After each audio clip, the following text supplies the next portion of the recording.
আজ সময় এসেছে সাজাতে হবে এই বাগান। শুধু খেলায় খেলায় যেন কেটে না যায় সম্ভাবনার ক্ষণ। আজ সময় এসেছে সাজাতে হবে এই দিনের বাগান। শুধু হেলায় খেলায় যেন কেটে না যায় সম্ভাবনার ক্ষণ। কত ফুলগুলো ঝরে গেছে শাহাদাতে, তবু মূলগুলো মরেনি তো অপঘাতে। নারায়ণগঞ্জ জেলার ফতুল্লা থানার অন্তর্গত আফিয়া খাতুন জামে মসজিদ ও অত্র এলাকাবাসীর উদ্যোগে সপ্তম বাৎসরিক তাফসীরুল কোরআন মাহফিলের সম্মানিত সভাপতি, অত্র এলাকার সর্বজন শ্রদ্ধাভাজন ব্যক্তিত্ব, আলেমে দ্বীন, প্রবাসী জীবনযাপন করছেন আমার মহাব্বতের একজন মানুষ, বাংলাদেশের আলহাজ মাওলানা রফিকুল ইসলাম হায়াতে তজ্জেবা সিহাতে কুল্লিয়া কামনা করছে। প্রধান অতিথি বিশিষ্ট শিল্পপতি মতওয়াল্লি আফিয়া খাতুন জামে মসজিদ ফতুল্লা নারায়ণগঞ্জ ও আল্লাহর ঘরের খাদেম, আল্লাহর ঘর তাওয়াফকারী আমার আরাফাতের ভাই আলহাজ শফিউদ্দিন আহমেদ বাদল হায়াতে তজ্জেবা সিহাতে কুল্লিয়া কামনা করছি, আমিন।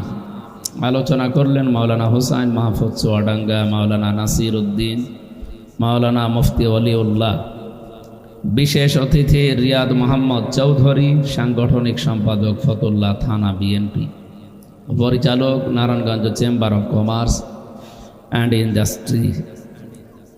এখানে বসে আছেন অত্র এলাকার সর্বজন শ্রদ্ধাভাজন যারা, তারাই অবশ্যই স্টেজে আপনারা স্থান দিয়েছেন, তাদের সম্মান মর্যাদা দুনিয়ায় কামনা করছি। রব্বুল আলামিন বলেন, ইয়ারফাউল্লাহুল্লাযীনা আমানু মিনকুম ওয়াল্লাযীনা উতুল ইলমা দারাজাত আল্লাহু বিমা তা'মালুনা খবীর।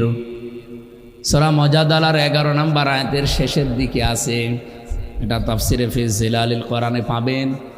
আল্লাহ ইয়ারফা দিয়ে আরম্ভ করেছেন। এখানে যারা আলেম আছে তাদেরকে আমি বলতে চাই, আল্লাহ যদি রফা দিতেন তাও আমরা অর্থ করতে পারতাম। ইয়ারফা দিয়েছেন মোজারে, বর্তমান, ভবিষ্যৎ, প্রেজেন্ট, ফিউচার।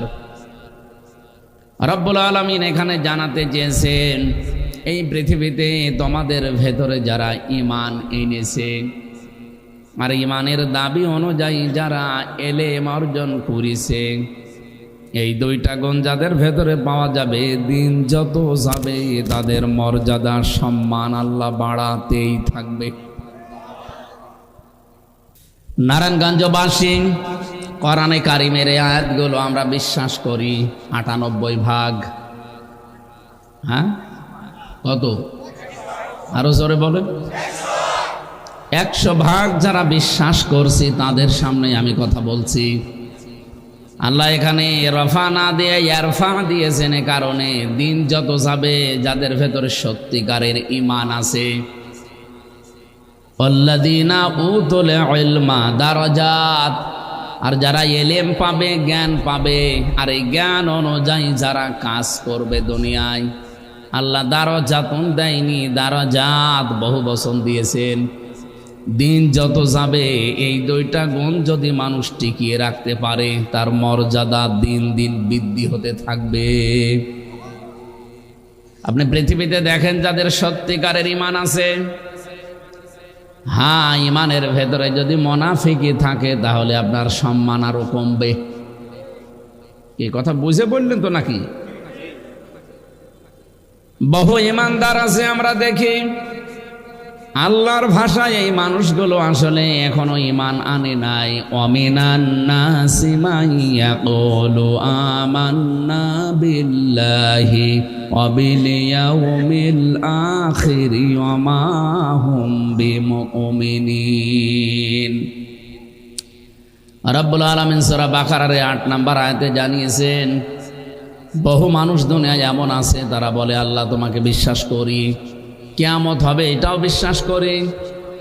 আল্লাহ পাক ঘোষণা দিলেন ওয়া মা হুম বিমুমিনিন, এরা কিন্তু ঈমানদার না। তাহলে কথাটা কি একজন লোক বলছে আল্লাহ তোমাকে বিশ্বাস করি, কিয়ামত হবে বিশ্বাস করি, আল্লাহর ভাষায় লোকটা ইমানদার না। কারণ কি, এ কথাটা তার মুখের কথা, মনের কথা না। এই বাংলাদেশে ইসলাম কায়েম হয় না শুধু একটা কারণে, আমরা যারা ইমানের দাবি করি অধিকাংশ মুখে মুখে, এটা আমাদের মনের কথা না। এই জন্যই তো ভুয়া ভুয়া স্লোগান দেয়। এটা যদি সত্যি আপনি মুখ থেকে যেটা বললেন ওটা যদি মনের কথা হতো, আল্লাহর কসম আপনাকে জীবনেও মানুষ অসম্মান করতো না। অসম্মান যদি কিছু মানুষ না বুঝে করেও থাকতো, পরবর্তীতে এসে আপনার কাছে মাপ চাইতো। এই জন্য আমাদের ইমান যেটা, এটা শুধু মুখের বিষয় না। ইকরার বিল লিসান, তাসদিক বিল জিনান, আমল বিল আরকান, তিনটা রকম আপনাকে মানা লাগবে। এক নম্বরে মুখ দিয়ে স্বীকার করেছেন যে আমি লা ইলাহা ইল্লাল্লাহ, এটা পড়লাম। 2 নম্বরে বিশ্বাস করা লাগবে একেবারে অন্তর দিয়ে। 3 নম্বরে এর যে চাহিদা আছে প্র্যাকটিক্যাল লাইফে আল্লাহকে দেখানো লাগবে। এই ঈমান আনার পরে কোন মানুষ যখন এলেম পায়, জ্ঞান পায়, আর জ্ঞান পাওয়ার পরে যারা এর উপরে কাজ করতে থাকে, জ্ঞান তো আমাদের অনেকেরই আছে, এলেম আমাদের অনেকেরই আছে, কিন্তু জ্ঞান অনুযায়ী আমাদের কাজ হয় না। এই কথা বলেন কোন কারণে? সূরা ইউনূস 11 নম্বর পারা 19 নম্বর পৃষ্ঠার 5 নম্বর লাইনের 99 নম্বর আয়াতের শেষের দিকে এই তথ্যটা আছে। ওয়ায়াজআলুর রিজসা আলাল্লাযীনা লা ইয়াকিলুন। আল্লাহ পাক বলেন যে মানুষগুলো তাদের জ্ঞান অনুযায়ী, বিবেক অনুযায়ী কাজ করে না, আমি আল্লাহ তাদের উপরে ভুল সিদ্ধান্তগুলো চাপিয়ে দেই। ইয়ারটা যে কত বাস্তব আজ বাংলাদেশের সাথে মিলান।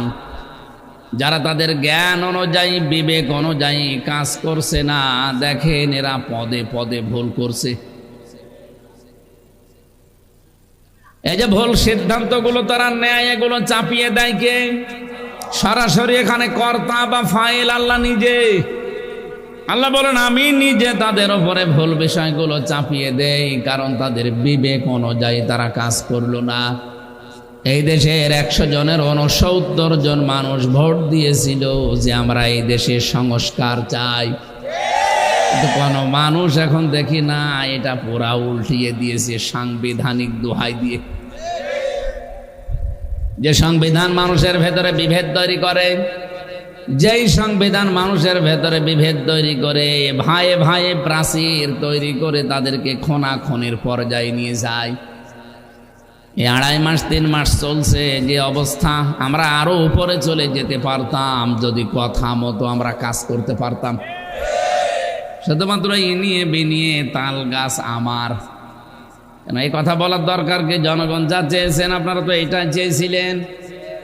এই রায়টা যদি আমরা মেনে নিতে পারতাম, আল্লাহর কসম এই দেশটা এত হানাহানি এখন থাকতো না। দেখেন কদিন পরে আল্লাহ জানে কি হয়।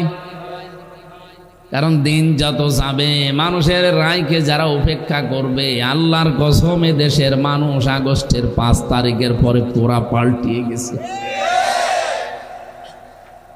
এই জন্য যাদের বিবেক আছে, জ্ঞান আছে, কিন্তু তারা কাজে লাগাচ্ছেন না। কসম করে বলছি, আপনার উপরে দিন যত যাবে ভুল জিনিস চেপে বসবে। মনে করবেন ভালো রাস্তায় আছি, কিন্তু আসলে রাস্তাটা ভুল। এই কথাটা এখন বানালাম, আপনি না বুঝলেও হবে, কারণ রেকর্ড হচ্ছে, জায়গা মতো চলে যাবে।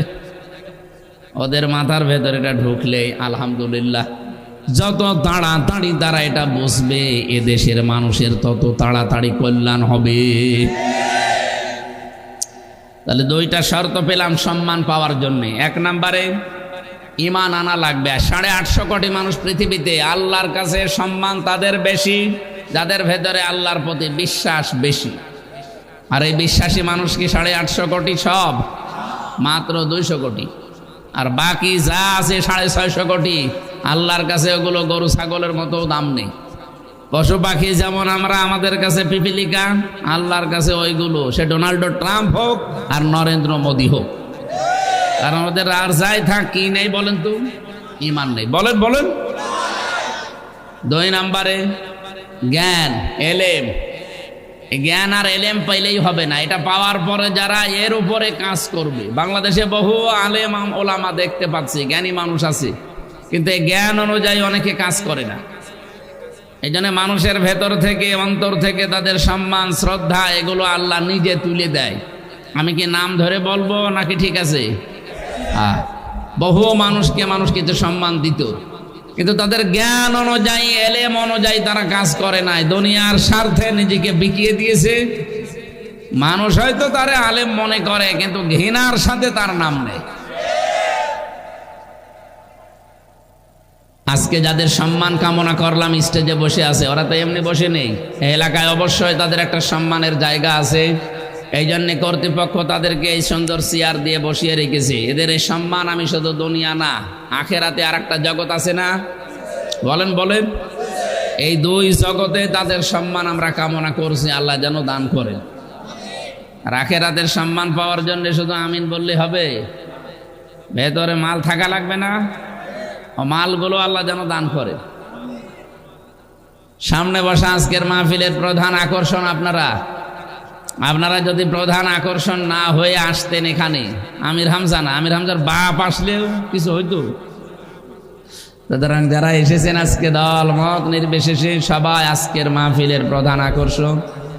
যদিও এখন মাহফিলের সিজন না, যে কোনো সময় বৃষ্টি লেগে যেতে পারে, এই জন্য আমরা খুব হাই রিক্স নিয়ে এই অনুষ্ঠানগুলো আজকে করছি। আমি মানা করেছিলাম, তারপরে আল্লাহর বান্দা নাসর চলে গেছে সেই কুষ্টিয়া থেকে মাগুরা, হোটেলে ছিল।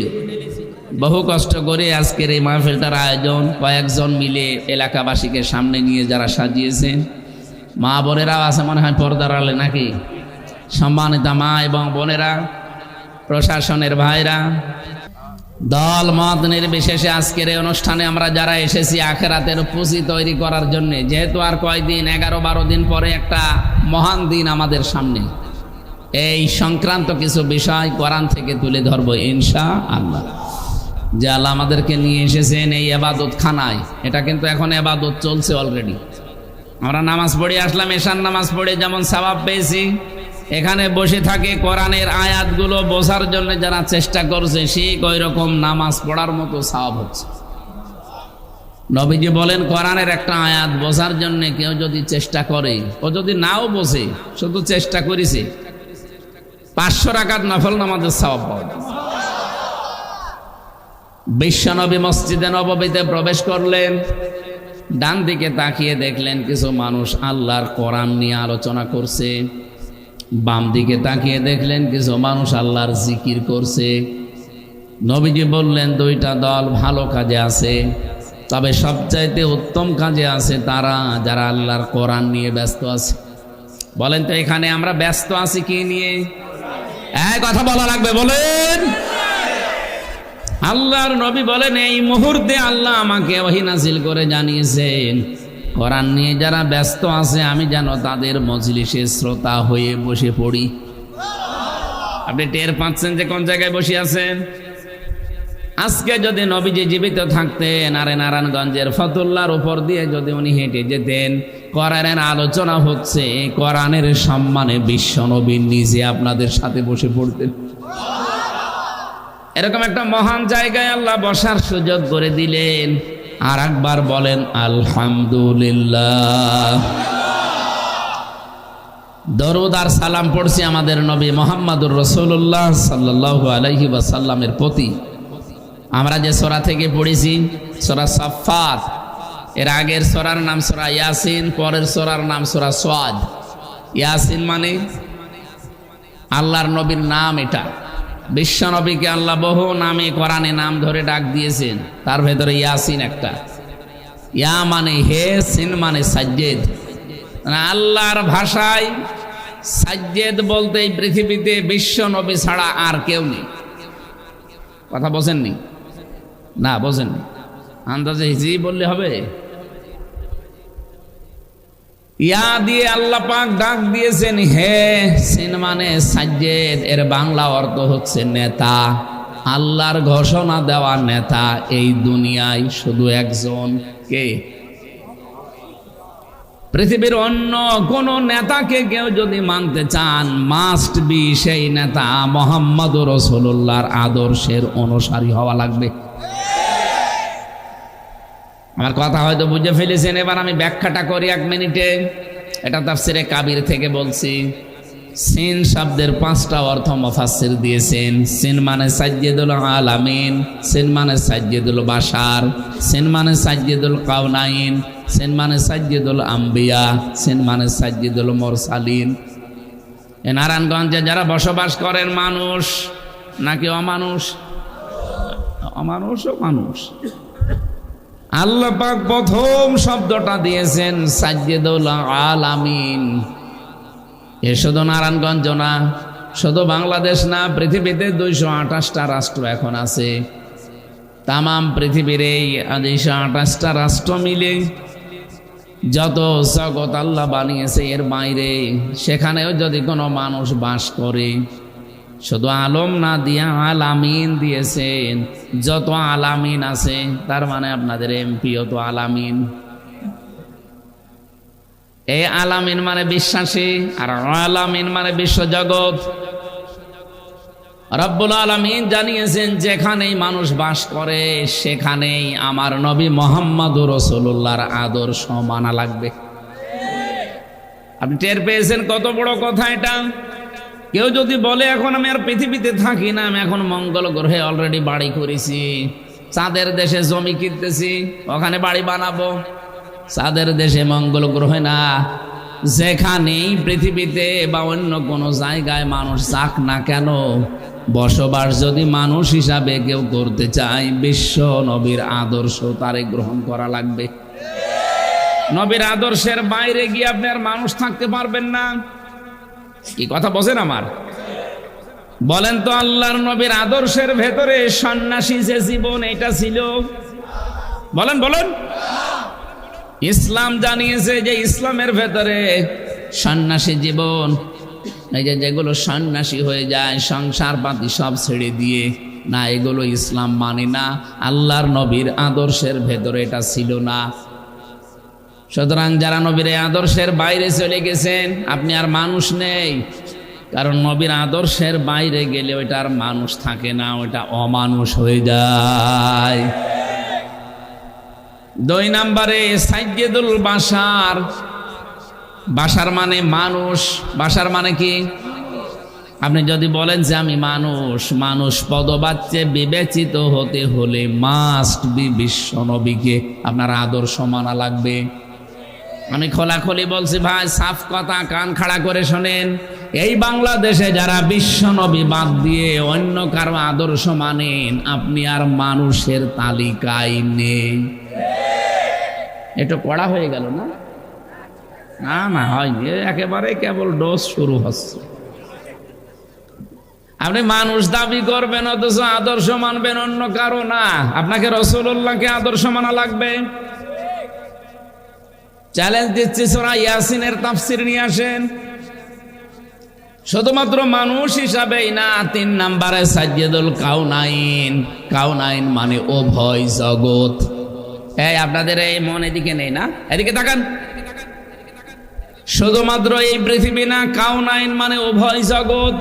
আর একটা জগৎ আমাদের সামনে আছে, ওই জগতেও কেউ যদি বাঁচতে চায় মুহাম্মদ রাসূলুল্লাহকে লাগবে, নাকি আপনার বাবা মা দিয়ে হবে?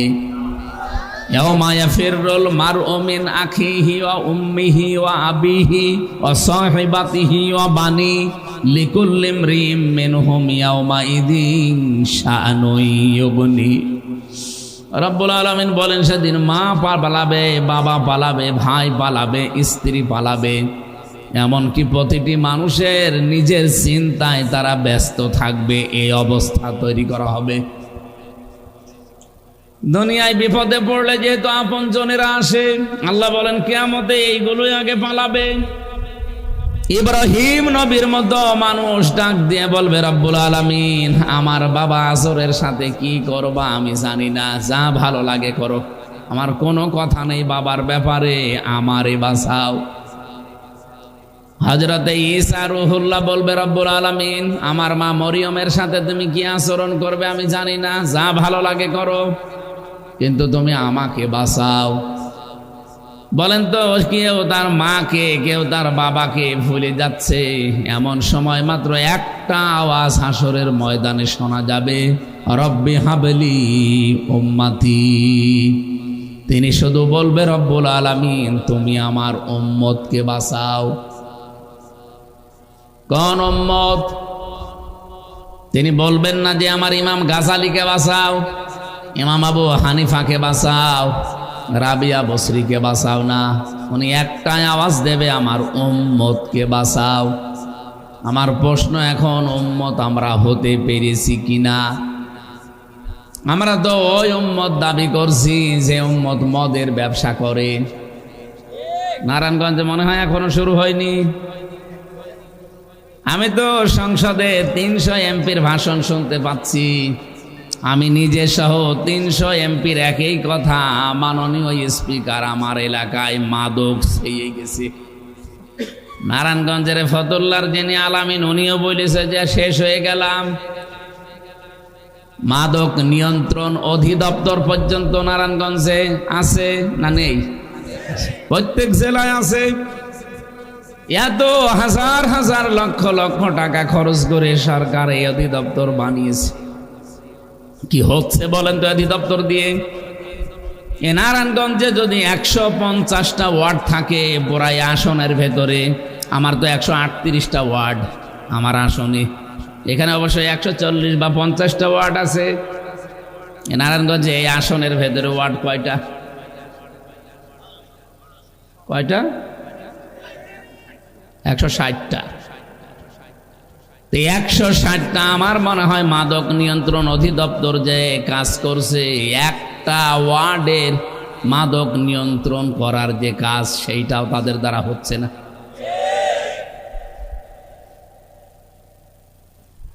নারায়ণগঞ্জবাসী, কোরআনে কারিম থেকে যে কথা তুলেছিলাম, দুই জগতে যদি আপনি বাঁচতে চান, বিশ্বনবী মুহাম্মদুর রাসূলুল্লাহ যেদিন কেউ থাকবে না, শুধু উনি এসে বলবে আমার উম্মতকে বাঁচান। সুতরাং ওই উম্মতকে নবীজি জীবনেও বাঁচাতে বলবে না যে উম্মত মদের ব্যবসা করে, সুদের ব্যবসা করে, মিথ্যা মামলা দিয়ে মানুষকে হয়রানি করে। মনে হয় নারায়ণগঞ্জে কোনো মিথ্যা মামলা হয়নি।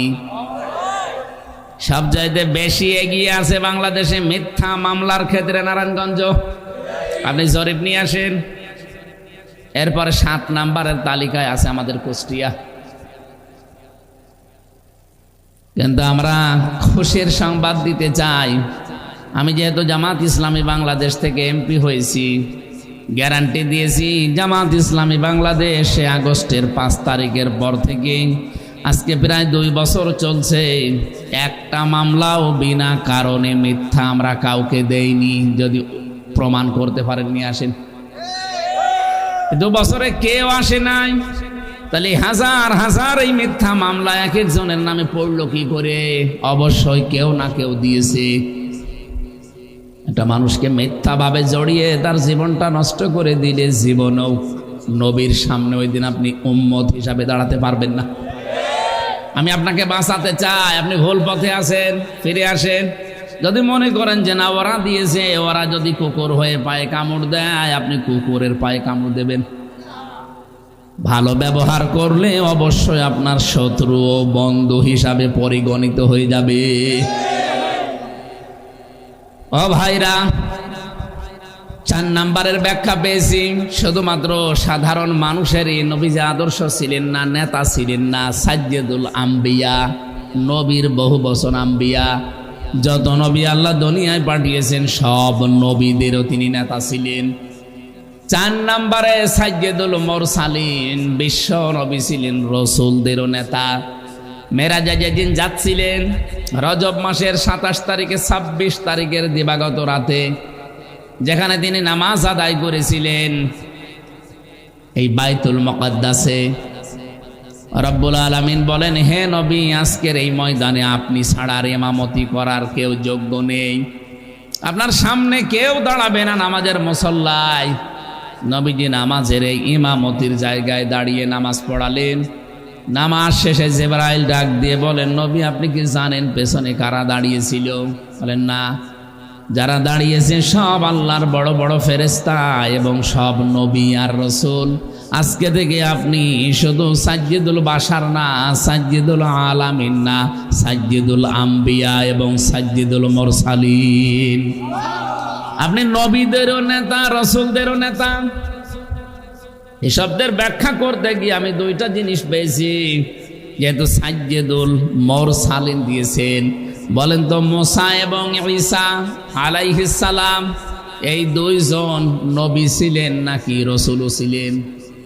বলেন বলেন। তারা বড় বড় যে কিতাব পেয়েছিলেন দুইটা, তাওরাত আর ইনজিল, তার মানে একদিকে নবী ছিলেন তারা, আর একদিকে রাসূল ছিলেন।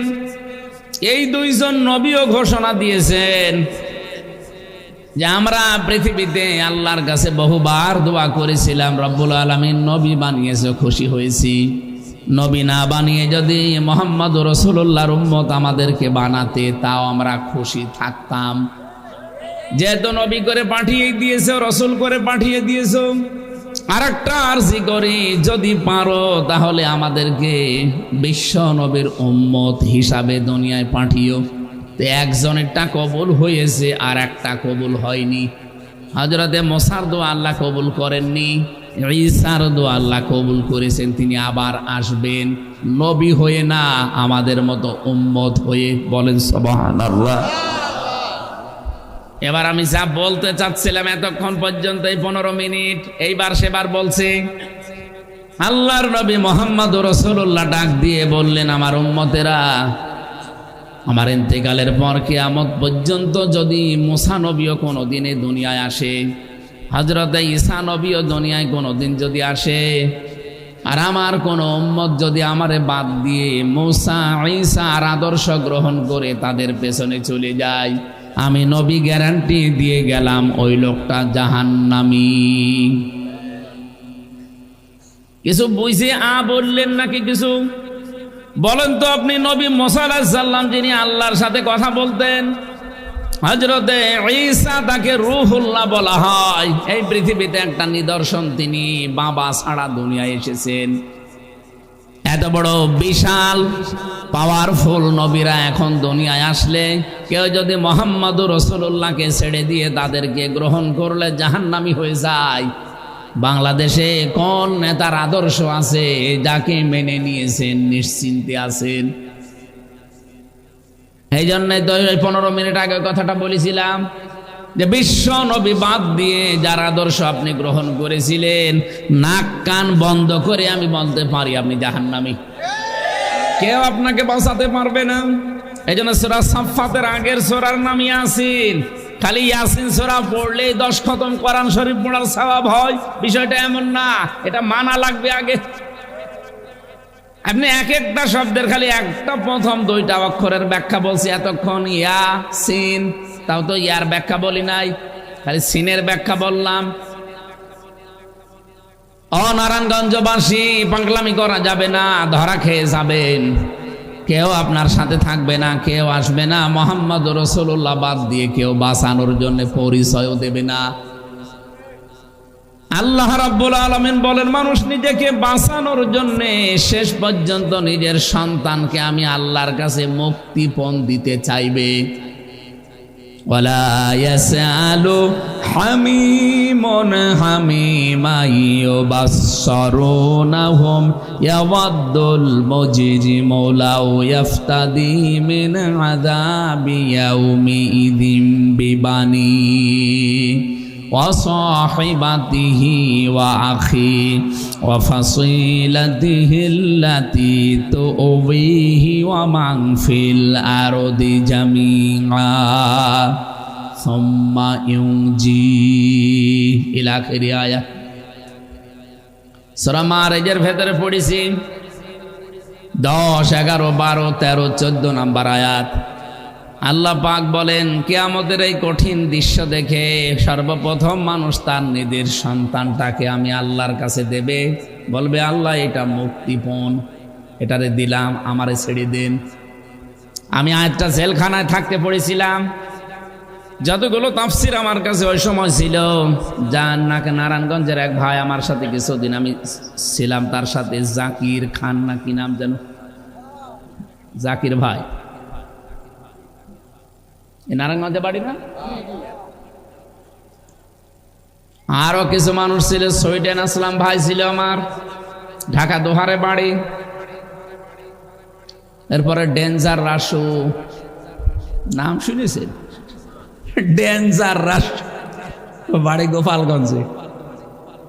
ভয়ঙ্কর তাজ, ওটার বাড়ি টাঙ্গাইল। আক্তার হোসেন, ওটার বাড়ি ঢাকাতে। এগুলো হচ্ছে সব। হ্যাঁ, নারায়ণগঞ্জের এক ভাইকেই পেয়েছিলাম কিছুদিন, জাকির হোসেন খান না জাকির খান। ওই যে হুজুর মানুষ তো, এই জন্য তেলাবাদ করে করে শোনাতাম। ফাঁসির ওই কন্ডেম সেল থেকে যখন মাঝে মাঝে একটু ছাড়া পেতাম, ওই যে ডাক্তারের কাছে যাওয়ার কথা বলে, তখন ওই কথাগুলো শোনাতে হলে তো আগে পড়াশোনা করা লাগে। আগে পড়ে যেতাম, পড়ে আমি ওই সময় বুঝেছিলাম মাঝে মাঝে আমার মেয়েটাকে নিয়ে। কারণ ওই ছোট মেয়েটা আমি 7 মাস রেখে এসেছিলাম, বের হয়ে দেখি ওর বয়স 4 বছর। ও আমার চেনে না এখনো পর্যন্ত। এ মাওলানা গিয়েছিল কিছুদিন আগে আমাদের বাড়িতে। আমি জেল থেকে বের হয়ে যেদিন বাড়িতে গেলাম, আমারে নিচে নিতে এসেছে। আমারে তো দেখেনি এর ভেতরে। 7 মাসে তো কিছু বুঝতো না, এখন 4 বছর একটু বোঝে। আমি যেই নিচে যে দাঁড়ালাম, আমারে বলছো হুজুর আমাদের বাড়ি চলেন। আমাদের বাড়ি চলেন মানে মানে আমি যে ওর বাবা, ও জানে না, ভুলে গেছি, আমার চেহারাও মনে নেই। আর ও যে অত বড় হয়ে গেছে, 3 বছর আমি কোনোদিন দেখিও নাই, কারণ আমি যোগাযোগ বিচ্ছিন্ন ছিলাম। বাইরে কারা বেঁচে আছে মরে গেছে আমি জানতামও না। সিসি ক্যামেরা দিয়ে 24 ঘন্টা আমার দিকে তাক করে রাখতো, কেউ যেন আমার সাথে কথা না বলে।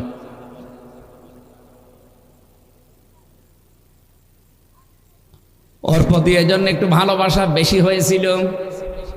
ছোটটার প্রতি, বড় মেয়েটার প্রতি ওইভাবে গড়ে ওঠে নাই, কারণ ওরে আমি রেখে এসেছিলাম 4 বছর।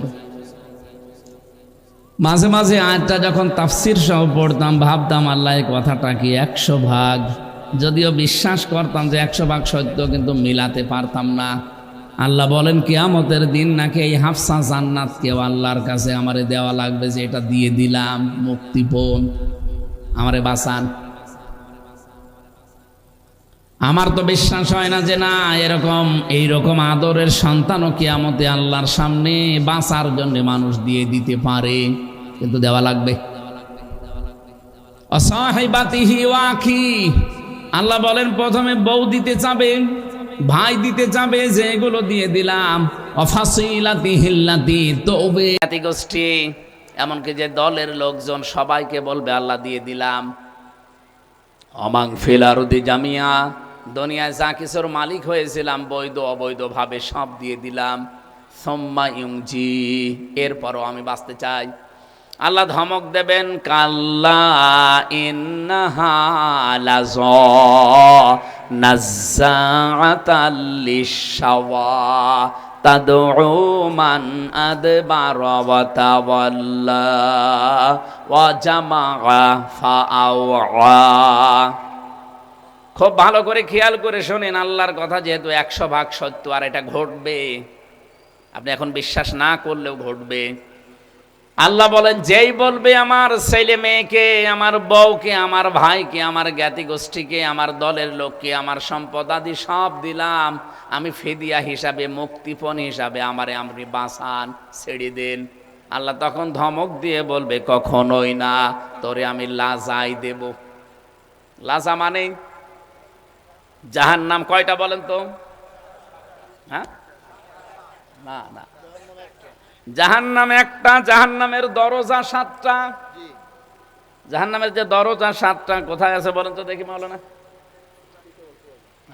আরে মাওলানা সৌদি আরবে থাকেন। সূরা হিজরের ভেতরে আছে 44-45 নাম্বার আয়াতে, লাহা সাবআতু আবওয়াব লিকুল্লি বাবিম মিনহুম জুজউম মাকসুম। আল্লাহ বলেন জাহান্নামের দরজা 7টা। যে যেই ধরনের পাপ করবে দুনিয়ায় তাকে ওই দরজা দিয়ে জাহান্নামে আমি ঢুকিয়ে দেব। কথা বুঝেছেন? এলাকায় প্রাইমারি স্কুল নেই? প্রাইমারি স্কুল কয়টা? একটা।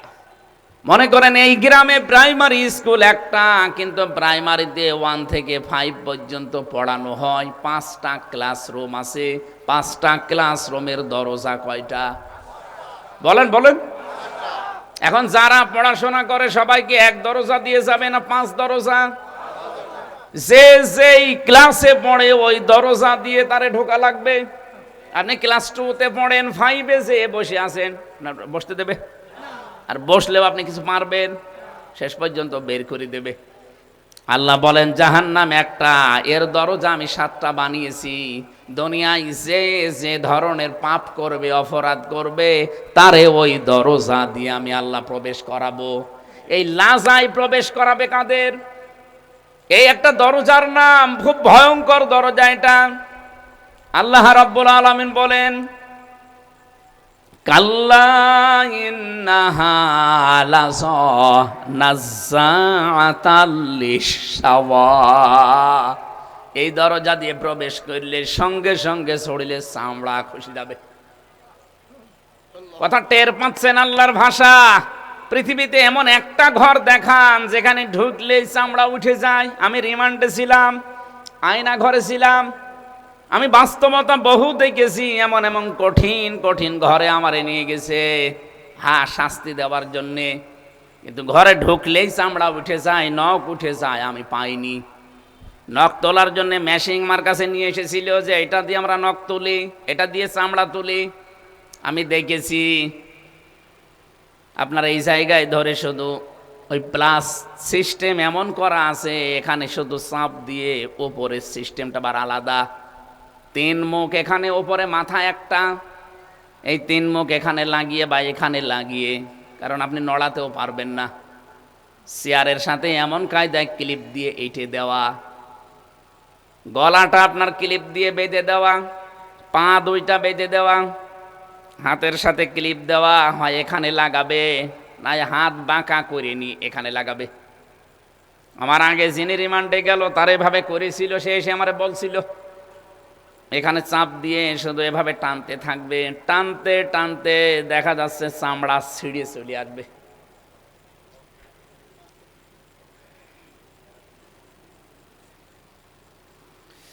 ও ভাই আমার সামনে আসার পরে দেখে ওনার একটা নখ নেই, 10টা নখ, হাতের 10টা, পায়ের এই 20টার একটা নখও নেই। ফিনকি দিয়ে রক্ত বের হচ্ছে। নখ কোথায়? সবগুলো টেনে তুলে ফেলিস। শুধু নখ টেনে তুলে ফেলেই শেষ করে দেয় না, যখন ফিনকি দিয়ে রক্ত বের হয় তখন ওর ওপরে লবণ ছিটিয়ে দেয়।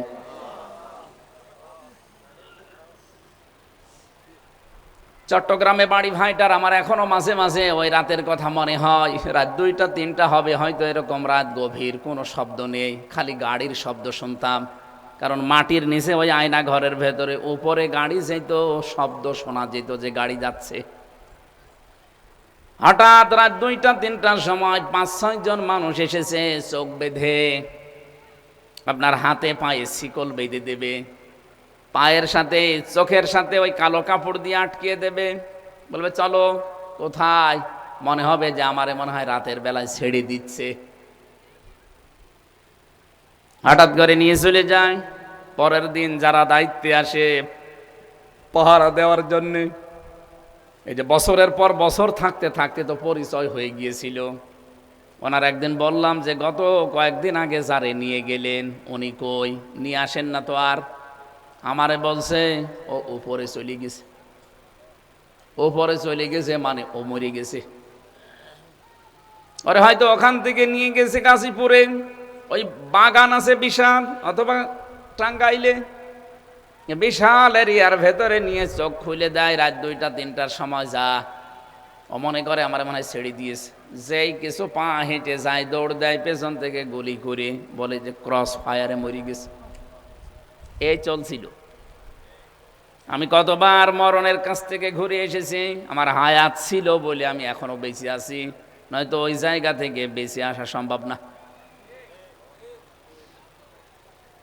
এত বড় কঠিন কঠিন জায়গাগুলো পার করেছি, কিন্তু বাস্তবতায় আয়াতের সাথে মিলালাম না।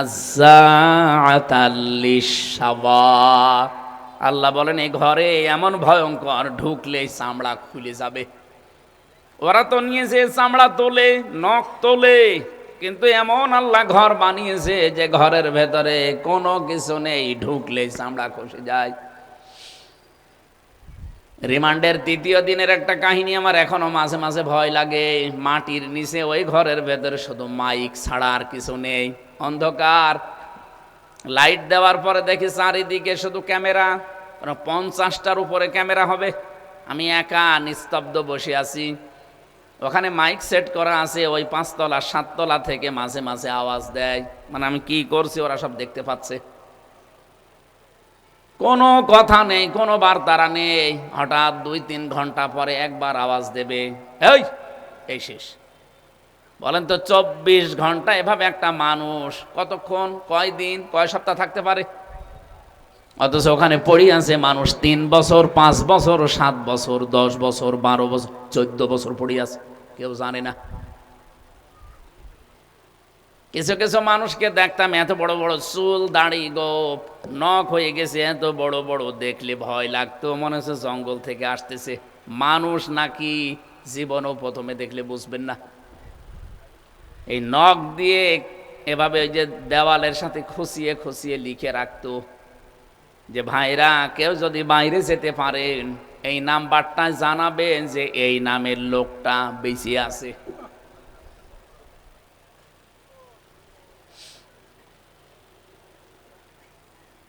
প্রথম আর রিমান্ডে যাবার পরে আমার যখন আয়না ঘরে প্রথমে নিয়ে গেছে, আমি জিজ্ঞাসা করেছিলাম যে আপনার নাম কি?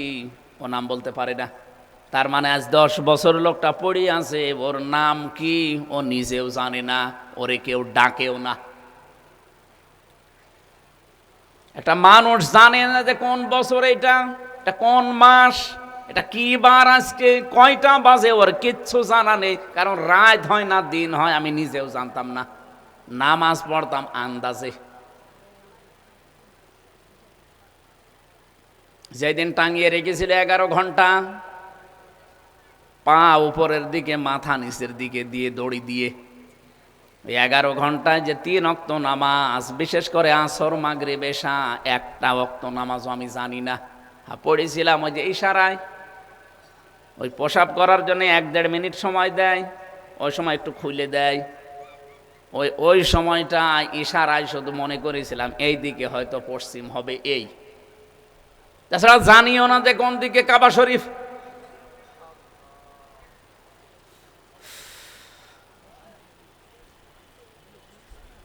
এই কঠিন মুহূর্তগুলো আয়াতের সাথে মাঝে মাঝে মিলায় আর আল্লাহকে বলি রব্বুল আলামিন, দুনিয়ার তো বড় বড় কঠিন কঠিন জায়গা আমি পার করলাম, কিন্তু কিয়ামতে তুমি যে লাজা বানিয়েছো, এই লাজা নামে জাহান্নামের দরজা দিয়ে ঢুকলেই নাকি চামড়া সব খসে যাবে।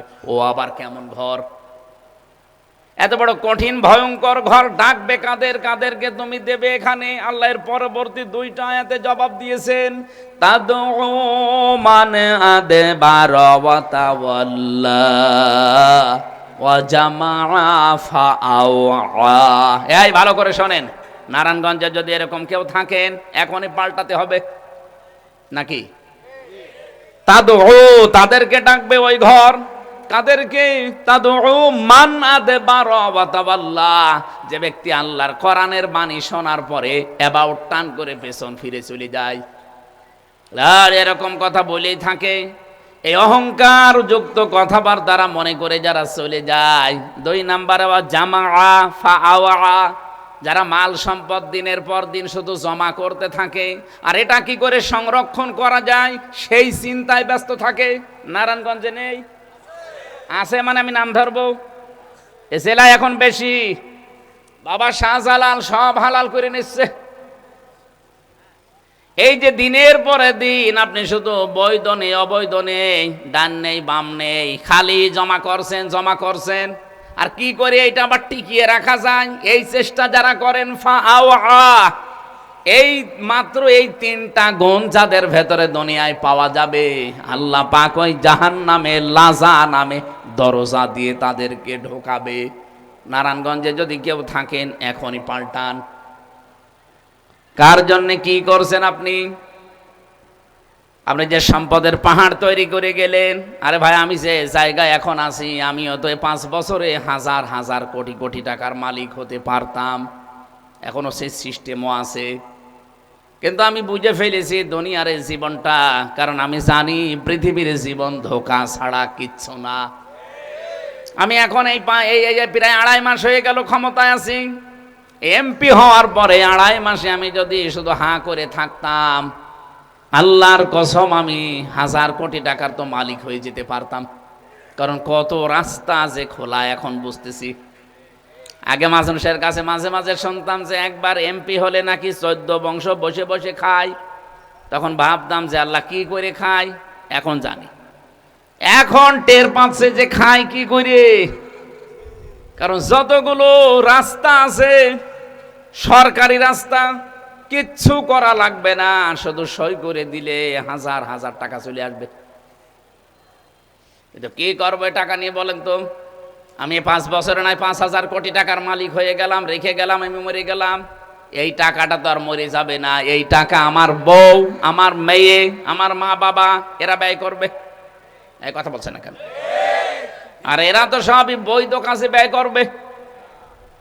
আমার তো আর জানা নাই যে কি কাজে ব্যয় হবে। আমি এগুলো অবৈধভাবে ইনকাম করে একদিকে তাহার পাহাড় তৈরি করে গোনা কামাই করলাম, এর জন্য একটা আযাব বরাদ্দ আছে। আর ওগুলো আমার মরণের পরে আরো আমার ছেলে মেয়ে, আমার তো ছেলে নেই, মেয়ে আর মেয়ের জামাইরা আর আমার মা বাবা আর বউ মিলে এগুলো আরো অবৈধ কাজে ব্যয় করতে থাকবে। ওটার জন্য আলাদা পাপ আমার কবরে শাস্তি যেতে থাকবে। তার মানে আমার শাস্তি হবে ডবল। এইরকম পাগল বাংলাদেশে নেই? আছে মানে যে 350 এমপি সবই তো গরিব মানুষ। আমি একবার হিসাব করে দেখলাম, শুধু এই 350 এমপি আর 1628 জন সরকারি দায়িত্বে আছে। এই মানুষগুলো যদি বাংলাদেশে বলে যে আমরা ভালো হয়ে গেলাম, আমরা দুর্নীতি করব না, বাংলাদেশ আল্লাহর কসম বিশ্বের বুকে দাঁড়িয়ে যাবে। 18-20 কোটি মানুষের লাগবে না, শুধু এই কয়জন মানুষ। এই জন্য যেহেতু তারা আমার কলিগ, তাদেরকে আমরা ভালোবাসি, দেশের দায়িত্ব পালন করতে গিয়ে বহু শ্রম তারা দিচ্ছে। ভাইরা আমার, বোনেরা আমার, আমাদের আখেরাতটা আমরা পাগলামি করে নষ্ট করি না, ফেলি কেউ কারো না। নিজের চিন্তা নিজে করি যান। বুদ্ধিমান যদি মানুষ দাবি করে আল্লাহর ভাষায় ওই লোকটাই বুদ্ধিমান। আল কাজ্জিসু মান দানা নাফসাহু ওয়া আমিলা লিমা বাদাল মাউতি ওয়াল আজিজু মান আতবা নাফসাহু হাওয়াহা ওয়া তামান্না আলাল্লাহ। রাহু তিরমিজি। হযরতে আনাস থেকে বর্ণিত, নবীজি বলেন ওই লোকটাই তো বুদ্ধিমান যে লোকটা আখিরাতের কাজ করে আর আল্লাহর উপরে ভরসা করে। আর ওই লোকটাই বড় নাদান, আহাম্মক, নির্বোধ যে আখিরাতের কোনো কাজ কারবার নেই, আন্দাজে ভরসা করে আছে। কালেমা যখন পড়িছি জান্নাত যাবই, তুই যাস। তার মতো কালেমা তো কোনো হিন্দু পড়ে দেখি। আমার এক ভোটার আছে বিনোদ কুমার আগরওয়ালা, আমি নাম ধরেই বলছি, রেকর্ড হচ্ছে। ওই বেটা সেই নির্বাচনের আগে থেকে আমার কাছে আসতো, এখনো আসে মাঝে মাঝে। আমি বলি দাদা সবই তো করেন, ভোটও দিয়েছেন দাঁড়িপাল্লা, মুসলমান হলে হয় না? হুজুর আমার মুসলমানই দেওয়া আছে, শুধু আমি কালেমাটা পড়ি না, আমি গরুর গোশত খাই। শুধু কালেমাটা পড়লে সমস্যা কি? পড়েন। বলছে পড়বো, আমার মা মরে গেলে, মানে ওর মা মুরব্বী তো, এখন পড়লে ওর মা নাকি রাগ করবে, এই জন্য পড়ে না। ঠিক আছে তোমার সময় দিলাম, মা মরে যাক, এরপরে পড়ো। কালেমা পড়তে বললে পালেমা, আমি তো খুব বেশি হলো 3টা কালেমার মুখস্থ আছে, 5 কালেমা আমার মুখস্থও নেই।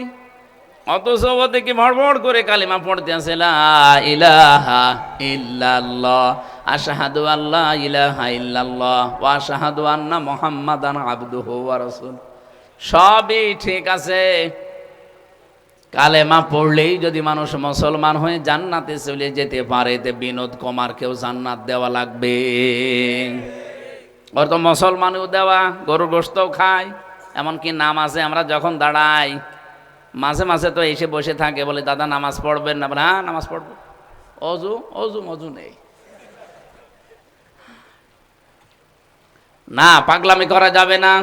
আমি বুঝে ফেলেছি দুনিয়ার জীবন যতটুকু, আমি সবাইকে চাই আমরা সবাই আসেন দুনিয়ার জীবনটা বুঝি। আমাল হায়াতুদ দুনিয়া ইল্লা মাতাউল গুরুর। আল্লাহ বলেন পৃথিবীর জমিনটা পুরা ধোঁকা, খেল তামাশা। আজকে অনেকেই মহব্বত দেখাবে, মায়া দেখাবে, ভালোবাসা দেখাবে, চোখ বন্ধ হোক, কে তোর সাথে এক রাত তোর কাছে থাকে আমি দেখবো। নারায়ণগঞ্জবাসী, এমনকি বাস্তবতা এত কঠিন, আমার বউকে আমি ভালোবাসি, বউ আমাকে অনেক ভালোবাসে। এখন যদি আপনি খবর দেন যে মাওলানা আমির হামজা ইন্তেকাল করেছে, ফেসবুকে একটু মিথ্যা ছড়িয়ে দেন যে কুষ্টিয়া ৩ আসনের এমপি আমির হামজা ইন্তেকাল করেছে, এ মনে হয় সংবাদ শুনিয়েই আমার বউ কান্নাকাটি করবে, পাগল হয়ে যাবে, ২-৩ দিন খাওয়া দাওয়া বন্ধ করে দেবে। ৭ দিন পরে দেখবেন ঠিক স্বাভাবিক হয়ে গেছে। মাঝে মাঝে মনে হয় যে একটু চোখ বন্ধ করে অভিনয় করি, দেখবো কিনা, কিন্তু ধরা পড়ে যাবো, এই জন্য করছি না। তাছাড়া বাস্তব কিন্তু এইটাই, আপনি একটু চোখ বন্ধ করে অভিনয় করে দেখেন, ৭ দিন পরে দেখবেন ম্যাডাম তামান্না ঠিক হয়ে গেছে, আর স্বাভাবিক চলছে, আবার হাসি খুশি তামান। সর্বোচ্চ ৩ মাস ১০ দিন পরে আমার শ্বশুর এসে বলবে আমার আব্বাকে বিয়াই, হামজা তো মরেই গেছে, আর কতদিন আমার মেয়েকে রাখবো, দিয়ে দেন, অন্য জায়গায় বিয়ে দেই। আমার বাবা আটক করে রাখতে পারবে? ছেড়ে দিয়ে দেবে, বিয়ে দিয়ে দেবে ৪ মাস ১০ দিন পরে অন্য জায়গায়। দেখবেন ঠিক ৪ মাস ১০ দিনের মাত্র ১০ দিন বিয়ে হয়েছে, শ্বশুর এবার যদি বলে তামান্না এই জামাইটা কেমন, একবারেই মুখের উপরে বলে দেবে হামজা কি মানুষ ছিল? এটা যা পেয়েছি আল্লাহর ওলি। আমি কি, আমি যে এত কিছু করে গেলাম তার জন্যে, মাত্র ১০ দিনের সংসারে আমারে ভুলে গেছে। এটার নাম দুনিয়া, এটা আমি বানালাম না, এটা বাস্তব, এটা শুধু হামজার জন্য না, এটা সবার জন্য। একটু একটু ভান করে দেখেন, আপনিও ধরা পড়ে যাবেন। আমার ভাইরা, যাদের ওপরে ভরসা করে আসি, এই মানুষগুলো যে কেউ কাজে আসবে না, এই কথাগুলো আল্লাহ কোরআন দিয়ে আমাদেরকে জানাচ্ছিলেন। শুধু কাজে ওই একজনই আসবে, তিনি আমাদের নেতা, আপনাদের নেতা মুহাম্মাদুর রাসূলুল্লাহ। এই কথাগুলোই আমার তেলাওয়াতকৃত আয়াতের আগে সূরা ইয়াসিন থেকে আল্লাহ ইয়াসিন দিয়ে আমাদের জানাচ্ছিলেন। এবার আমরা যেখান থেকে পড়েছি সূরা সাফফাত ৯৯, ৯০, ৯৯, ১০১, ৩টা আয়াত পড়েছি। যেহেতু সামনে আর ১১-১২ দিন পরে কোরবানি, এই কোরবানির মহান একটা শিক্ষা আল্লাহ আমাদেরকে দিতে চেয়েছেন আমাদের জাতির পিতা ইব্রাহিম আলাইহিস সালামের জীবনী দিয়ে। ওনাকে আল্লাহ পৃথিবীতে ৫০টা পরীক্ষা করেছিলেন, প্রতিটি পরীক্ষায় উনি পাশ করেছেন। উনি যে জাতির পিতা হয়েছেন মুসলিম জাতির না, তামাম পৃথিবীতে যত মানুষ আছে সব মানুষের জন্য তিনি ছিলেন নেতা, আর মুসলমানদের জন্য তিনি ছিলেন পিতা। ওয়াইদিবতালা ইব্রাহিমা রাব্বুহু বিকালিমাতিন ফাতাম্মাহুন্না ক্বালা ইন্নী জাইলুকা লিন-নাসি ইমামা ক্বালা ওয়া মিন যুররিয়াতি ক্বালা লা ইয়ানালু আহদিজ যালিমিন। সূরা বাকারার ১২৪ নম্বর আয়াতে পাবেন, রব্বুল আলামিন বলেন আমি ইব্রাহিমকে বহু পরীক্ষা করেছিলাম, প্রতিটি পরীক্ষায় তিনি পাশ করলেন। সর্বশেষ তিনি যখন এই অগ্নি পরীক্ষায় পাশ করলেন, তিনি ডাক দিয়ে বলেছিলেন রব্বুল আলামিন তুমি আমাকে যে জাতির নেতা বানিয়ে দিলে, মানব জাতির, এই নেতৃত্ব দিতে কি শুধু আমি একাই পারবো, নাকি আমার সন্তানাদি যারা দুনিয়ায় আসবে, ক্বালা ওয়া মিন যুররিয়াতি, আমার ছেলে মেয়ে দুনিয়ায় যারা আসবে, আমার ছেলেরা এরা কি নেতৃত্ব দিতে পারবে? আল্লাহ ওই সময় জবাব দিয়েছেন ক্বালা লা ইয়ানালু আহদিজ যালিমিন। এইদিকে একটা শিক্ষা আছে, তিনি বললেন লা ইয়ানালু, এটা মোজারে, বর্তমান, ভবিষ্যৎ, প্রেজেন্ট, ফিউচার। হে ইব্রাহিম, তুমি যেমন নেতৃত্ব দিলে, তোমাকে আমি জাতির নেতা বানিয়ে দিলাম, মানব জাতির, তোমার সন্তানাদিও নেতৃত্ব দিতে পারবে, কিন্তু কোন জালেমের জন্য আমি আল্লাহর ওয়াদা এখন নেই, কিয়ামত পর্যন্তও থাকবে না। তার মানে জালেম যারা, তারা মানুষের নেতা হতে পারবে না, এ কথা কার? এই জন্য জালেম যারা বাংলাদেশের নেতা ছিল, আল্লাহ বিদায় করে দিয়েছে। আগামীতে কোন জালেম যদি জোর করে নেতৃত্ব দিতে চায়, তাদেরকেও আল্লাহ বিদায় করে দেবে। কারণ এই আয়াতটা তো আপনি পাল্টাতে পারবেন না। কথা বলছেন এখানে, পাল্টাতে পারবেন? হযরত ইব্রাহিম আলাইহিস সালাম জাতির লোকদেরকে যেটা শুনিয়েছিলেন সেইটা এবার শোনাতে চাই। হযরত ইব্রাহিম নবী আলাইহিস সালাম জাতির লোককে ডাক দিয়েছেন, ক্বালা তা'বুদুনা মা তানহিতুনা ওয়াল্লাহু খালাকাকুম ওয়া মা তা'মালুন। তোমরা কি পূজা করো এই সমস্ত হাতের তৈরি করা, খোদাই করে যেগুলো মাটি দিয়ে, কাঠ দিয়ে, খড় দিয়ে বানাও, এর সামনে মাথা নত করো, এদের ইবাদত করো, অথচ আল্লাহ পাক তোমাদেরকে এবং তোমরা যাদেরকে বানিয়েছো সবাইকে সৃষ্টি করেছেন কে? এই দাওয়াত শুধু আমাদের জাতির পিতা ইব্রাহিম দিয়েছিলেন, তার সন্তান হিসাবে আপনাদেরকেও আমরা দেই। আজ যারা মানুষের তৈরি করা আইন কায়েমের জন্য চেষ্টা করেন, ফিরে আসেন ওই জায়গা থেকে, আসেন যিনি বানিয়েছেন তার তৈরি করা আইন আমরা এই দেশে কায়েম করি। সংসদে সেদিন অধ্যাপক মুজিবুর রহমান অলরেডি তুলে ধরেছেন, মানুষের তৈরি করা আইন লাথি মারেন, আল্লাহর তৈরি করা আইন কায়েম করেন। ওই দিনই যদি মাননীয় প্রধানমন্ত্রী সহ আমরা 300 জনে দাঁড়িয়ে যেতাম, তার সাথে হাত তুলে যে আল্লাহর আইন ছাড়া এই দেশে আর কারো আইন মানি না, আল্লাহর কসম করে বলছি কোরআনের আইন কায়েম হয়ে যেত। কিন্তু উনি বলার পরে দেখলাম বাইরে এসে অনেকে টিটকারি মারছে, হ্যাঁ এ মোল্লা বলে কি গো, টের পাবেন একদিন। মোল্লা বলে কি গো, আপনি টের পাবেন। 55 বছর হয়ে গেল, কোরআনের 500 আইনের একটা আইন আমাদের সংসদে আজও কায়েম হইল না। আপনার লজ্জা লাগে না? কিসের মুসলমান পরিচয় দেন আপনি? আমি আরো গভীরে নামতে পারতাম, কারণ 7 তারিখে অধিবেশন শুরু, সবাই আমার ছেকে ধরবে, দরকার নেই। যতটুকু বলেছি যদি বিবেক থাকে কাজে লাগান। রব্বুল আলামিন বলেন, ক্বালু বনু লাহু বুনিয়ানান ফালুকুহু ফিল জাহিম। এ কথা শোনার পরে জাতির লোকেরা ষড়যন্ত্র আরম্ভ করে, ওই দেশে যারা নেতৃত্বে ছিল, নমরুদ সহ নেতৃত্বশীল যারা, এই নেতা গোছের মানুষগুলো সর্বপ্রথম তারা বলেছে এর জন্য অগ্নিকুণ্ড বানাও এবং এই অগ্নিকুণ্ডের ভেতরে তারা ফেলে দাও। আমার এখান থেকে একটা শিক্ষা বের করেছে, আলেমদেরকে বলছি, জ্ঞানী যারা আছেন তারা দেখবেন, মানুষ যখন এখলাস নিয়ে আল্লাহর একাত্মবাদের প্রতিষ্ঠার চেষ্টা চালায়, আর তাকে থামানোর জন্য যদি কেউ চেষ্টা করে, চূড়ান্ত ষড়যন্ত্র যখন মানুষ মেটে ওঠে, আল্লাহ পাক তখন নিজে একটা সিদ্ধান্ত নেন। এটা যেহেতু কোরআনের আয়াত, এটা শুধু ওই জামানায় হয়েছে তা না, কিয়ামত পর্যন্ত এরকম হতে থাকবে। ফারাদু বিহি কাইদান ফাজালনাহুমুল আসফালিন। আল্লাহ বলেন, ওই মানুষগুলো যখন সংকল্প করলো তার বিরুদ্ধে, একটা বিশাল ষড়যন্ত্র এঁটেছে, তখন আমি কি করলাম? তাদেরকে হীন, অতিশয় হীন, দুর্বল, অপমান, অপদস্থ এবং নিকৃষ্ট জায়গায় পৌঁছিয়ে দিলাম। আজ বাংলাদেশে সব আলেমরা হয়তো আল্লাহর আইনের কথা বলে না, যারা মন থেকে ইখলাসের সাথে বলে, তাদের ক্ষতি করার জন্য দেখছি এখন অনেকেই দুর্বিসন্ধি চালাচ্ছে। বিশেষ করে রাম আর বামেরা এর সাথে অনেকে যোগ দিয়েছে। আল্লাহর আইনের কথা যারা ইখলাসের সাথে বলে, এদের বিরুদ্ধে যদি আপনি ষড়যন্ত্র করেন, আল্লাহর কসম আপনাকে আল্লাহ অপমান করবে। আমি নাম নিলাম না, নাম নিলে বুঝে ফেলবেন। যারাই করেছে এই 55 বছরে 1 টাকা আল্লাহ ছাড়ে নাই। কথা বলেন না কেন? আল্লাহর আইনের পক্ষে কাজ করতে গেলে এই বিচার ব্যবস্থার মাধ্যমে টাইট দিত ওই কালামানিক। পাশের জেলায় বাড়ি মুন্সিগঞ্জে, কি অবস্থা করেছে আল্লাহ দেখেন, কলার পাতা শুয়েছে, গলায় গামছা দিয়ে টেনে এনেছে। এই কথা বলছে না কেন?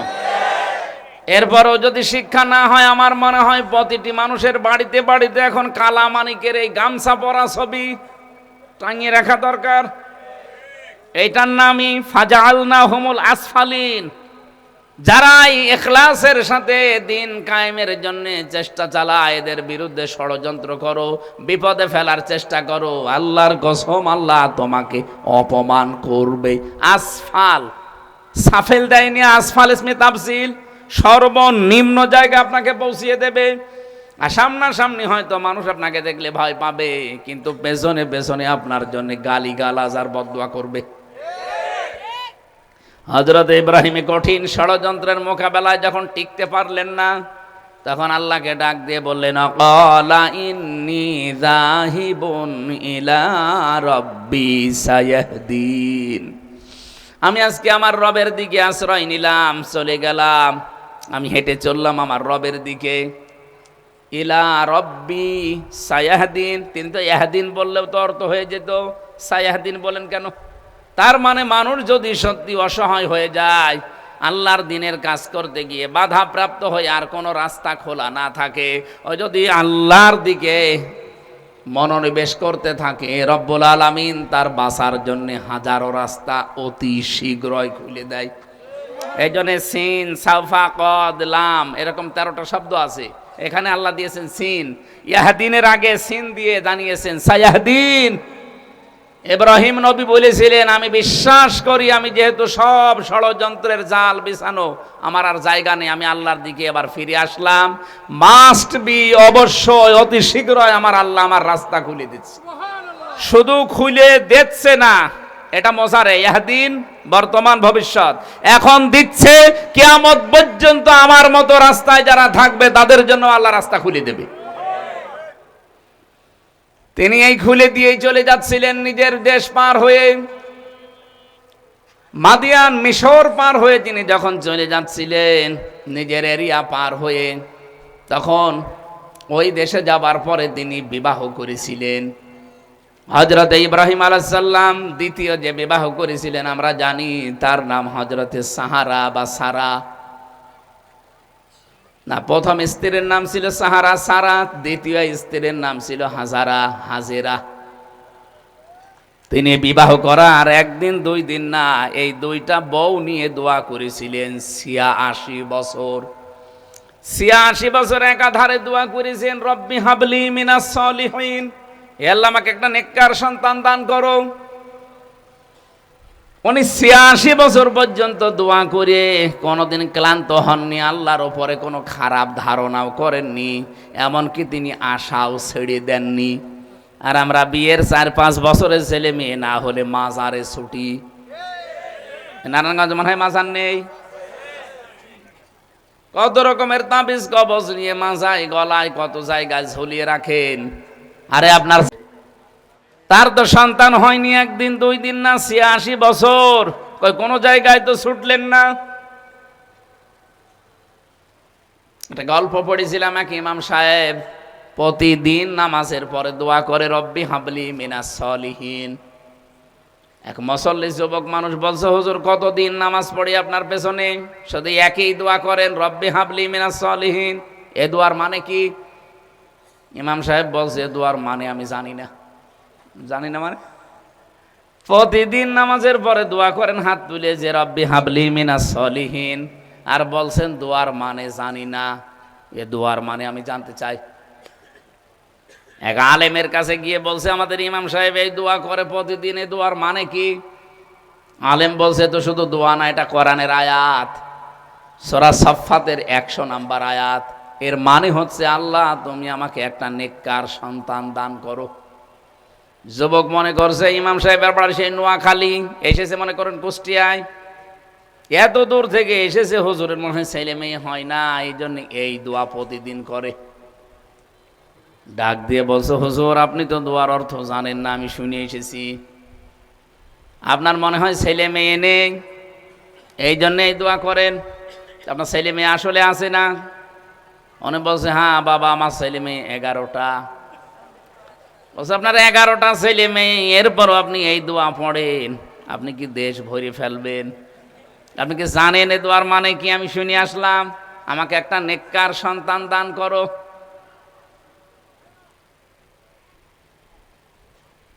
তা আমার তো মনে হচ্ছে আমরা যারা ইব্রাহিম আলাইহিস সালামের জীবনে থেকে শুনছি, এ রাব্বি হাবলি মিনাস সালিহিন, উনি 86 বছর একাধারে পড়লেন, এরপরও মন খারাপ করেননি, আশা ছেড়ে দেননি। আর আমরা দোয়া বুঝি না, করিয়ে যায়, আল্লাহ আমাদের দিয়ে যায়। হযরত ইব্রাহিম আলাইহিস সালামের এই ধৈর্য, এই পরীক্ষা, এই ঈমান, এই আশা, এই ভরসা আমাদের ভেতরে তৈরি হওয়া লাগবে। সারা জীবনে যদি সন্তান না হয়, কোনো দিন কোনো পীরের কাছে, মাজারে, কোনো তাবিজ কবজের কাছে যাব না।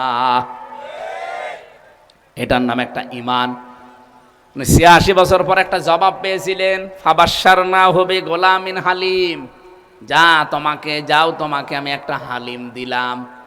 হালিম মানে চাচা হালিম, কি হালিম? এখানে হালিম মানে সহলসীন বালদা। হযরত ইব্রাহিম আলাইহিস সালাম বলেছিলেন, রব্বুল আলামিন তুমি কি আমাকে গোলামিন হালিম দিলে, কেমন হালিম আমি দেখব। ফালাম্মা বালাগা মাআহু সাআয়া ক্বালা ইয়া বুনাইয়া ইন্নী আরা ফিল মানাম। ছেলেটা যখন একটু বড় হয়ে গেছে, 8-10 বছর বয়স, একটু চলতে পারে বাবার সাথে, ওই সময় মা মহাব্বত বেড়ে যায়। আল্লাহ ওই সময় পরীক্ষা নিলেন যে জবাই করো। আমার প্রশ্ন হচ্ছে, বিধানটা কার বলেন তো? জবাই করো সন্তানকে, বিধান কার? পালন করবে কে? নবী। কে? তো এখানে আবার প্রশ্ন করার দরকার কি? ছেলেকে কেন জিজ্ঞাসা করতে গেলেন যে হে আমার আদরের সন্তান, ইয়া আবাতি ফাআল মা তুমার, ইয়া বুনাইয়া ইন্নী আরা ফিল মানাম আন্নী আযবাহুকা ফানজুর মাযা তারা। হে আমার সন্তান, আমি স্বপ্নে দেখলাম তোমাকে জবাই করছি। এ কথা বলার দরকার কি? বিধান আল্লাহ দিয়েছেন, আমি বাবা, আমি নবী, আমি জবাই করে দিলাম। না, উনি জিজ্ঞাসা করেছিলেন এই জন্যে, আল্লাহ 86 বছর বয়সে আমাকে গোলামিন হালিম দিয়েছেন, আসলে এটা সহনশীল বান্দা, সহনশীল গোলাম, সহনশীল ছেলে কিনা, এটা আমি আজকে দেখতে চাই। উনি পরীক্ষা করে শেষ পর্যন্ত ইব্রাহিম আলাইহিস সালাম, ইসমাঈল আলাইহিস সালাম দুইটাই পাশ করে গেছে। হযরতে ইসমাঈল জবাব দিয়েছিলেন, সাতাজিদুনি ইনশাআল্লাহু মিনাস সাবিরিন। হে বাবা, যে দায়িত্ব পেয়েছেন, আদিষ্ট হয়েছেন, আপনি পালন করেন, অবশ্যই অতি শীঘ্রই আপনি আমাকে ধৈর্যশীলদের মধ্যে পাবেন। হযরতে ইব্রাহিম এবং ইসমাঈল এই কাজটা করেছিলেন। এই ঘটনাটা আল্লাহ আমাদের এমনি শোনাননি, শুনিয়েছেন। এর পরের যে আয়াতটা, এইটার শিক্ষা নেওয়ার জন্যে, ফালাম্মা আসলামা ওয়া তাল্লাহু লিল জাবিন। এদিকে তাকান, এইটাই গুরুত্বপূর্ণ কথা। আসলামা দ্বিবচন। আল্লাহ বলেন দুইজন যখন এগ্রি হয়ে গেল, রাজি হয়ে গেল আল্লাহর বিধান পালন করার জন্যে, তখনই আমি আল্লাহর বিধান তাদের জন্য পালন করা সহজ হয়েছে। ইব্রাহিম যদি বলতেন আমি জবাই করব, ইসমাইল যদি বলতেন আমি জবাই হব না, বলেন তো আল্লাহর বিধান পালন হতো? ইসমাইল যদি বলতেন আমি জবাই হব, ইব্রাহিম নবী বলতেন আমার মায়া লাগে, ৭৬ বছর বয়সে তোরে পেয়েছি, আমি জবাই করব না, আল্লাহর বিধান পালন হতো? আল্লাহ আসলামা খেলা করার জন্য দেননি। বাংলার 18 কোটি মানুষ, এই দেশে ইসলাম পন্থী যারা আমরা আছি, যারা টুপি মাথায় দেয়, যারা দেন না, দুই দলে আমাদের এক হওয়া লাগবে। আমি কথা বোঝাতে পেরেছি আপনাদের? এই দেশে সত্যি আমরা যারা আজ ইসলাম চাই, তারা ইব্রাহিমের ভূমিকা পালন করা লাগবে। আর দেশের 18 কোটি মানুষ যারা আছে, আমাদেরকে ইসমাইলের ভূমিকায় আসা লাগবে। দায়িত্বশীল মানুষগুলো আমরা বললাম 1628 জন আর 350 এমপি।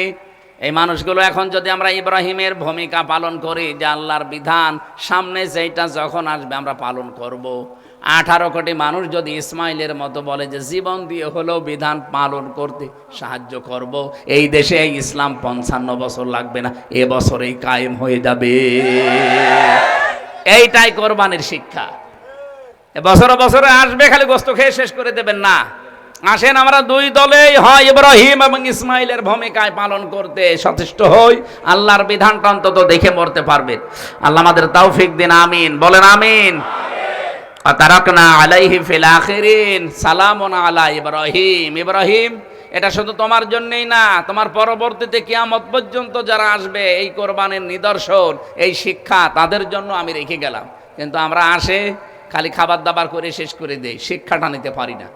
আল্লাহ আমাদেরকে ইব্রাহিম নবীর মতো, ইসমাইল নবীর মতো ভূমিকা পালন করার তৌফিক দিন, আমিন। আমি জেলখানায় থাকতে যেগুলো লিখেছিলাম তার ভেতরে এটা একটা, সৃষ্টি জগৎ আল্লাহ কিভাবে বানিয়েছেন অনেক তথ্য দেওয়া আছে। এই বইটা শিক্ষিত মানুষ নারায়ণগঞ্জে যারা তারা নিয়েছেন, কয়েকটা আছে এখানে, এটা নিয়েছেন, অনেক কিছু শিখতে পারবেন এখান থেকে। আল্লাহুম্মা আমিন। রব্বানা আতিনা ফিদ দুনিয়া হাসানা ওয়া ফিল আখিরাতি হাসানা ওয়া কিনা আযাবান্নার ওয়া আদখিলনাল জান্নাতা মাআল আবরার ইয়া আজিজ ইয়া গফফার ইয়া রব্বাল আলামিন। রব্বুল আলামিন, কখন বৃষ্টি এসে যায় আমরা জানি না, তারপরও বড় আশা নিয়ে, ভরসা নিয়ে কোরআনে কারিমের এই মাহফিলের আয়োজন এলাকাবাসী, নারায়ণগঞ্জের ফতুল্লার এই মানুষগুলো যারা কোরআনের জন্য এত পাগল, এদেরকে তুমি কোরআনের হেদায়েত দিয়ে দাও। সওয়াব যদি দিয়েই থাকো কোটি কোটি গুণে বাড়িয়ে দাও। কিয়ামতে যিনি সুপারিশ করে জান্নাতে নিয়ে যাবে ওই নবীর রওজায় পৌঁছিয়ে দাও।